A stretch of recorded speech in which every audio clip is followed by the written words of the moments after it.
My top tips for putting lights on the Christmas tree. This is my number one tip.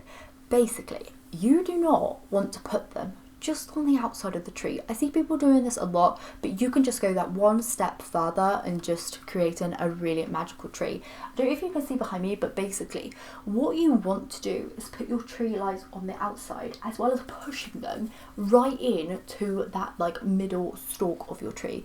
You want it so that lights are coming out towards you, like literally coming from, like, say I'm the tree stalk, like this, and you're going to create a really beautiful, like, feel the depth of Christmas tree. Seriously, like, the depth in this tree looks absolutely amazing. The lights inside of it are obviously lighting up all of the bushiness and the fullness of that tree anyway. And the minute that you do this, this is going to set your tree just miles apart from trees which just have the lights on the outside.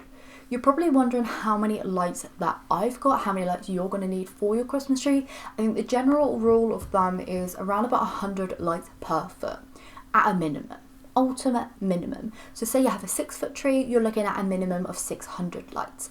I have a 7-foot tree here, minimum being 700, 750, which is usually the number they come in, but I've gone for 1,000. This just works really well. It's not going to look too lifeless, it's not going to look too overboard, but it's still going to give you a really nice sparkle to your tree and just make it look even more full. I just love it. Look at that. Perfect. Something else you're going to want to avoid is having massive gaps in your lights throughout the tree. You want a nice even coverage.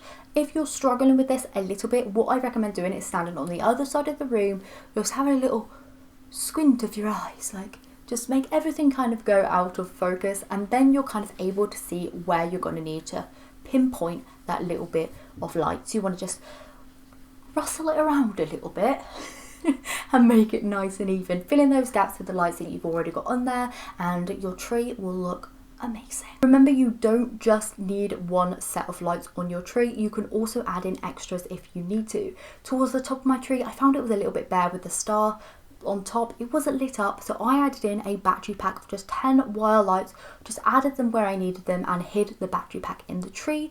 You need to note where you put that battery pack, mind, because you need to turn it on and off. So I find putting that little battery pack in by a bauble is going to help you out there. When it comes to actually decorating your tree, you're going to want to keep in mind a theme, if you want to, of course. I always find that colour schemes really help when bringing a tree to life and making them look a little bit more put together, a little bit more luxe. Also, when sticking to a colour theme, you want to take into consideration the materials and how they reflect light. So you want a good mix of things that will bring in light, just block out the light, being a bit transparent, you know, being a bit opaque. You also want to make sure that you have a few bits in there that will reflect the light back. So mirrored ornaments work really well for this. They give that extra dimension, again, moving around all of those lights, making your tree come to life. Christmas Tree World do have a bunch of ornaments on there, especially if you're going for a big tree. You're going to need big ornaments, and these are something that are really hard to find. They do have a good selection on there as well. I got a packet of the hand painted baubles from Christmas Tree World. I got a packet of 12 in the shatterproof kind of hand painted design to mix in with my themes. Again, these came in an opaque and a transparent bauble, both the same pattern, but they work differently on the tree. One of them is going to let that light through, one of them is kind of going to like haze out that light, and again that's going to give you a different kind of depth, a different dimension to your tree. So once you've got all of your decorations on, you again want to take a step back and just have a look at what you've got. You may want to squint your eyes down again a little bit out of focus so that we can see where those colours are, see how they're flowing around the tree. You want something that's going to grasp your eyes all the way around your tree.